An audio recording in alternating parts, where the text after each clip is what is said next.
welcome back to another episode of There's Danger Here. I'm Leilani, and since we're in October, of course, I'm going to do a slightly spooky episode. So let's get into some haunted hotels. It seems as though almost every historic hotel has a haunting or two attached to it. They are hotbeds for paranormal activity, scaring and exciting the living guests who come for their own experiences.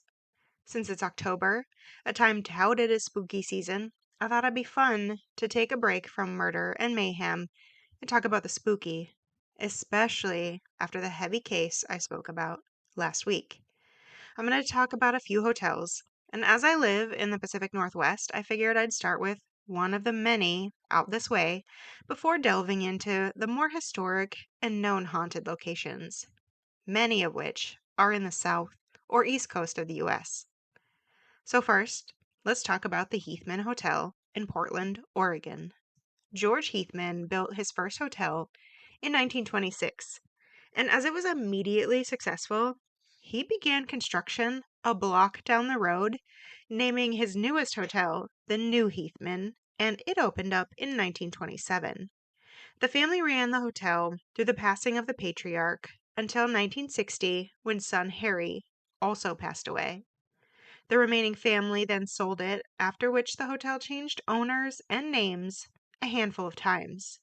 At one point in 1982, the then owner attempted to turn the hotel into a series of apartments. However, just a year later and into 1984, the hotel was re-renovated before again opening back up under the name the New Heathman Hotel, and it was then placed on the National Register of Historic Places. So, what about this hotel makes it haunted? Well, the origins for that are fairly unknown. A few sources report a suicide taking place within its walls, but a room number is never mentioned in the sources. Another event occurred when a patron either fell or was pushed, falling from a window of room 703. The person was rumored to have fallen into an area that has since been renovated into the now library, leading to a plethora of book movement and wall shaking to occur there as well. In 1990, a psychic entered room 703 and reported it to be the main area of activity due to the energy of the plummeting death. Threes appear to have significance within the hotel. Other hotspot areas are 803 and 1003, where temperatures plummet, and you may get the feeling of someone joining you in bed. Guests also report being tugged at in these rooms, seeing shadowy figures out of the corner of their eyes, and staff reports that even if a room is empty, there are times the doors are seemingly blocked and inaccessible, almost as if something is pressing back against the door as they attempt to enter. Yet, will be open and accessible later on, without anyone having ever come or gone. Towels are thrown around, and the television will turn on and off intermittently. Room 510 has its own haunting. Purportedly, a woman has been noted sitting in one of the chairs and crying. In one area, a large grand piano set, staff would often hear its tones chirping from the silence, only to find nobody was at the keys. The piano has since been removed from the hotel. And that's really it for this cute little hotel. The next is the Menger Hotel. The Menger Hotel was opened in 1859 in San Antonio, Texas, near the site of the Alamo, by William Menger. Menger was a successful bar owner distilling his own beer, building his hotel just adjacent to his bar, and upon its second expansion, of which it went through many expansions, an underground connection was built in order to allow him to bring over his own distilled spirits to the bar for customers to enjoy. Initial patrons included soldiers, cattlemen, and even President Theodore Roosevelt. Over the years, the tragedies grew, and so did the number of ghosts reported within the walls. Currently, there are believed to be more than 32.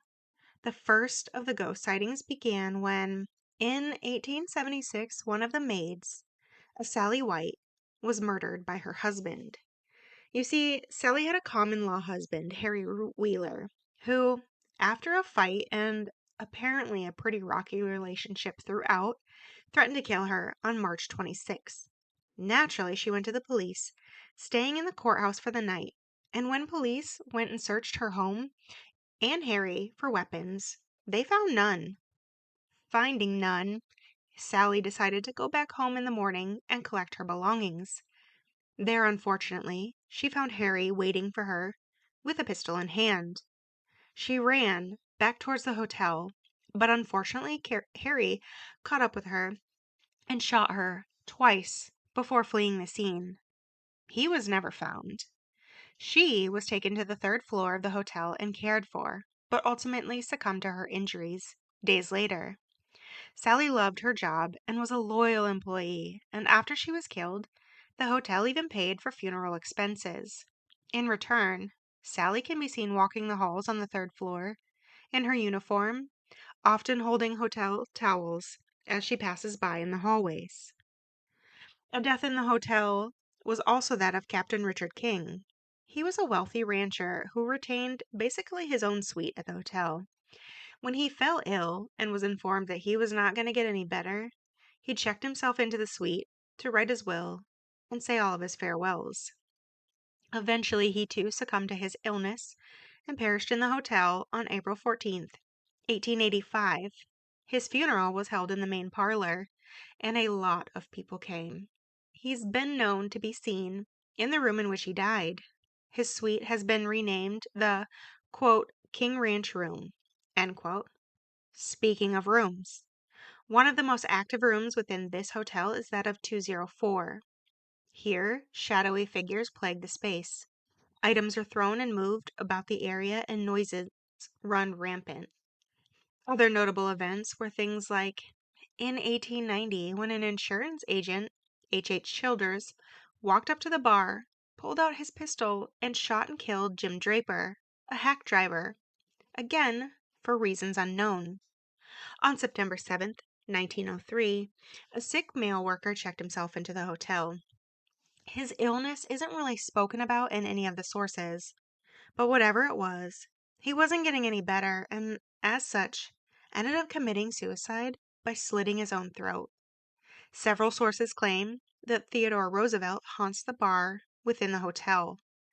Other paranormal events include a plethora of soldier sightings, roaming the halls, still in their uniforms, believed to be the remnants of the energy left behind by the bloody Battle of the Alamo. The Civil War aided in paranormal activity here as well. As people weren't checking in to stay, the hotel supposedly was used to aid the sick and wounded. This makeshift hospital assisted in the medical care of many at this time, some of whom, of course, didn't survive their injuries, adding to the ever-growing list of ghosts and ghost sightings. The next hotel is the Concord's Colonial Inn in Massachusetts. While the structure existed in 1716, it became a hotel first in 1889. First, named the Monument Inn, and was only partially used as a hotel. Some parts remained in storage, while other parts were designated for the home owner. Then purchased in 1988 by Jurgen Demisch and renamed the Concord's Colonial Inn shortly after. It now has 45 rooms, 15 of which are historic, and none of them are exactly alike. On to the hauntings in this hotel. This hotel was a bed of activity for the Revolutionary War in the surrounding areas. The most haunted room is that of 24 on the second floor. You see, at the time, Dr. Timothy Minot owned the inn. He used room 24 as an operating room for Patriot soldiers during the 1770s.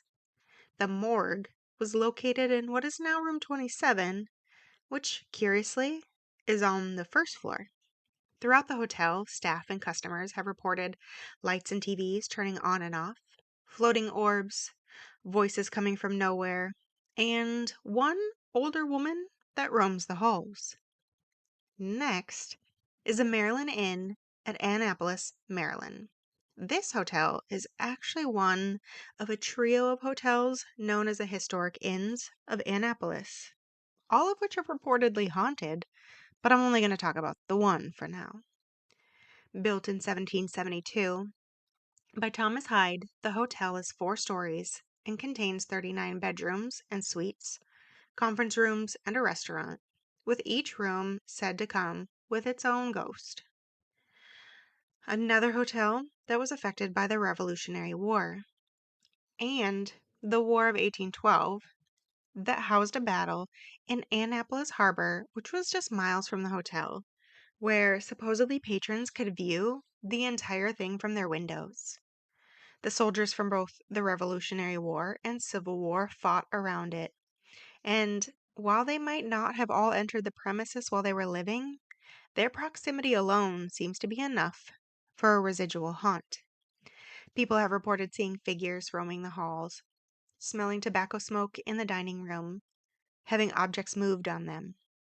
There are specific haunts as well.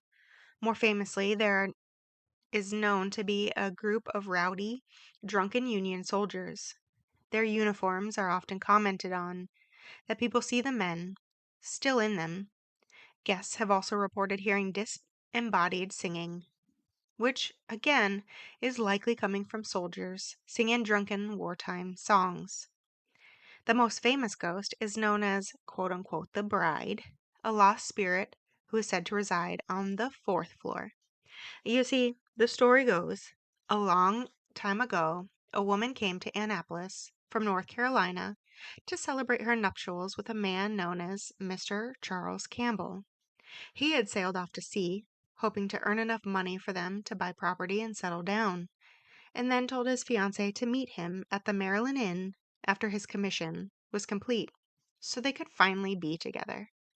As Charles walked to the inn to greet his soon-to-be wife, a horse-pulled cart came down the hill. It was too heavy to stop and ended up crushing Charles on the cobblestone street. Of course, the bride allegedly witnessed everything going out to meet her dying man on the ground. She then ran back up to her room and paced in it for hours before eventually throwing herself from the window, landing feet from where Charles had just been. Both are said to haunt the inn. As many have reported seeing the wispy apparition of the bride pacing back and forth at the end of their bed at night, seemingly just gathering the courage to jump again. Room 405 is the room where her pacing is most often heard. Other hauntings include a woman in black, hearing children giggle and running up and down the halls. At the bar, people often feel as though they're not sitting alone, and in the back, soldiers again are known to sing shanties.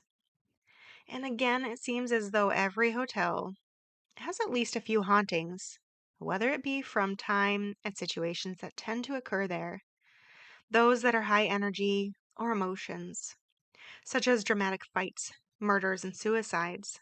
That energy doesn't seem to dissipate, instead, it stays within the walls. Some of the hauntings are looped, as if the last events are being played on repeat, much the same as Groundhog's Day. Though those hauntings do occur, they are not as widely known. Though house hauntings do occur, they're not as widely known and as frequent. I hope you enjoyed hearing about the history of some of the haunted hotels around the U.S. If you're an enthusiast, perhaps check into one or a few of them and let me know if you see any soldiers or women that haunt these locations. Maybe see if someone stands next to you in the mirror as you snap a photo. But keep a hold of your possessions so they don't get moved by a specter that inconveniently decides they need to be somewhere else. And as always, to all those out there listening, be careful. It's a dangerous world we live in.